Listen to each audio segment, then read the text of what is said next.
the selection mechanisms that determine what happens to you in relationship to the next generation, say, are selecting you on the basis of your action and your behavior. I would say they're selecting you on the basis of your values.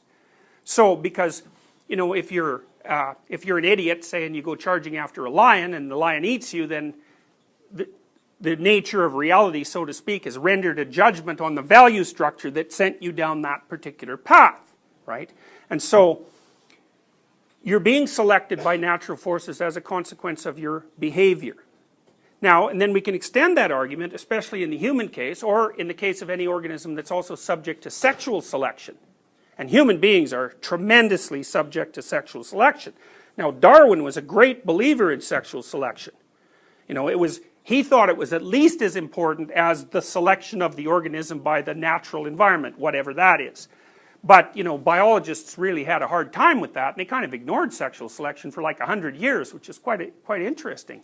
I think it was partly because sexual selection implies, especially when you're dealing with organisms that are sort of conscious like human beings, that choice itself is a determinant of evolutionary processes. And you know, the strict deterministic materialists didn't really like that, and they couldn't really come up with an argument against it, but they sort of shelved the whole topic for a very long period of time. But one of the things we know, for example, about human beings is that females are very sexually selective, female humans, as opposed, say, to female chimps, which aren't. So part of what's occurred to select human beings for the way they are is the choices that each gender has made with regards to action and belief, but in many ways, more specifically, female choices. So it's kind of interesting. The next time you're irritated at your boyfriend, let's say, then you can just remember that, you know, untold millions of women have chosen men so that they're exactly like he is. And so, you know, you can't really blame him for that. So, all right, so, but here's the thing that's tricky from a scientific perspective, eh? If it is your behavior and your value structures, if your value structures determine what you're interested in, how you behave, and selection pressure occurs as a consequence of your actions, then doesn't it mean that the structure of the value systems that drive your behavior have to be regarded as true or real in some scientific sense?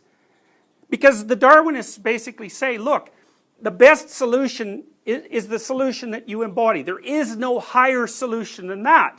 And there you are, embodying a solution. So in what way, I don't understand in what way that can't be regarded as real. You know, because people think of things like value structures as epiphenomenal. You know, they're not real like material is real. But I don't get that. I don't see how that works with Darwinian thinking, because you're interacting with each other all the time, and you're doing that on the basis of your capacity for action and the value systems that drive that. And obviously, those have some effect on whether or not you're selected.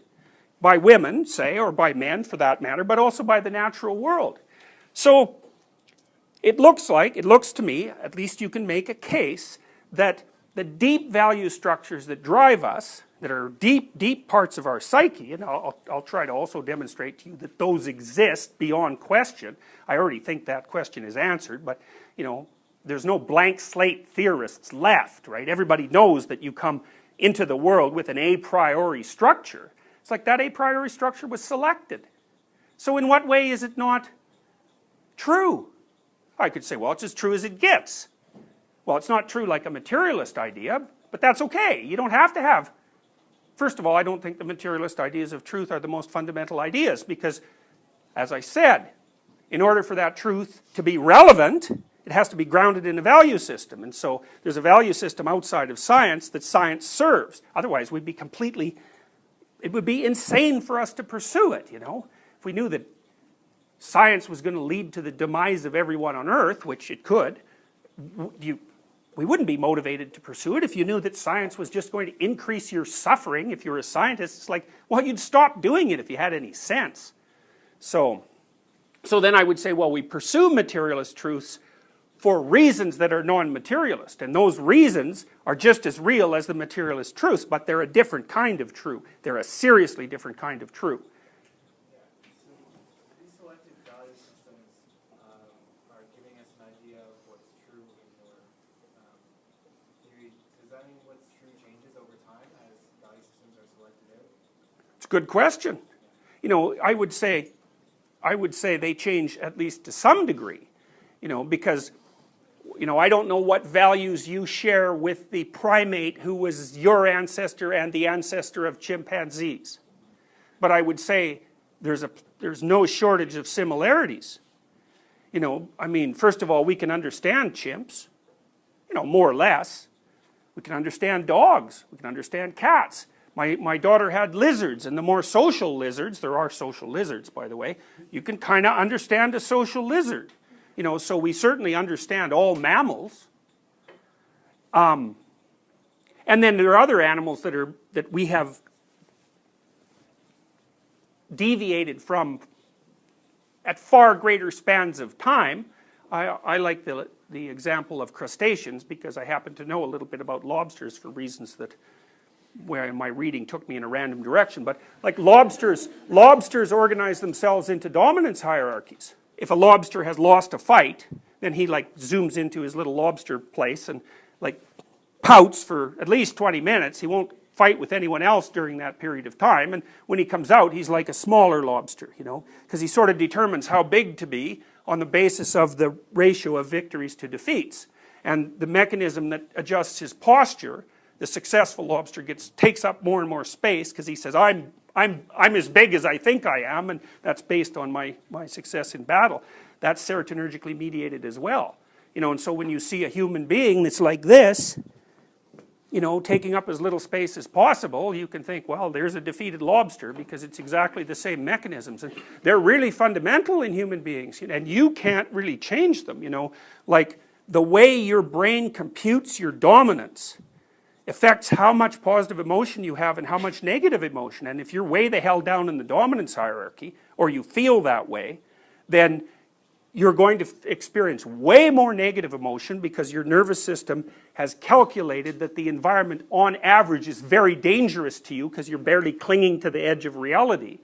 And you're going to experience very little positive emotion because, well, things don't look that good for you. And so, you know, those aren't really systems you can control. They're like master operating systems that sit at the base of your brain, you know. And so you say, well, do things change across time? It's like, yes, but they change within constraints that don't change much across time. So for example, I think there's probably as much, it's reasonable to assume that there's as much conservation of value as there is retention of skeletal structure. You know, and I went at least that much. I think there's actually more, but certainly there's at least that much. I went to the Smithsonian at one point. I think it was the Smithsonian in Washington, and they have a display of mammalian skeletons in there that's extremely extensive. So it's everything from little bats to whales, and you know, it's really interesting to walk through that because what you see is that everything's basically a bat. You know, the bats look exactly like us skeletally, except their fingers are way longer, and you know, all that's happened is that there are transformations of size in the basic skeletal structure. The structure itself is virtually identical across mammals. You know, and so an evolution is a conservative process, right? It just doesn't go zipping off in some completely random direction. And so I would say also, the way to think about it is that there are levels of stability in the evolutionary process. And some domains are extremely stable across time. And one of them happens to be the existence of a dominance hierarchy. It's at least 400 million years old. And that's old. It's older than trees. So if you're trying to think about what's actually real, you know, you can't see a dominance hierarchy and you can't taste it or touch it or sense it in any real way. But dominance hierarchies are more real than almost anything that you ever come across. They're probably not quite as real as rocks. But they're real enough so that both you and lobsters organize yourself into them and understand them. And so yes, there's change, but it's change within constraints. And I think maybe one of the ways to understand that is it's something like the variation in languages. You know, are languages the same or different? Well, it depends on your level of analysis. There are levels of analysis at which the commonalities are what's most manifest, and there are levels of analysis where the differences are most manifest. But I like to think about it as a hierarchy, and there's fundamental elements at base of the hierarchy, and they don't change. They're, you know, life made a bet 400 million years ago, and it was one of those bets that's just not going to change. The dominance hierarchy is something that's going to feature a lot in our conversations, because it's such a stable element of the environment that it's one of the its existence and its nature is one of the fundamental presumptions of our being. And so it's extremely important. So for example, one of the things that women do with men, and men do it with women as well, but they use different criteria, is men are very competitive in a certain manner.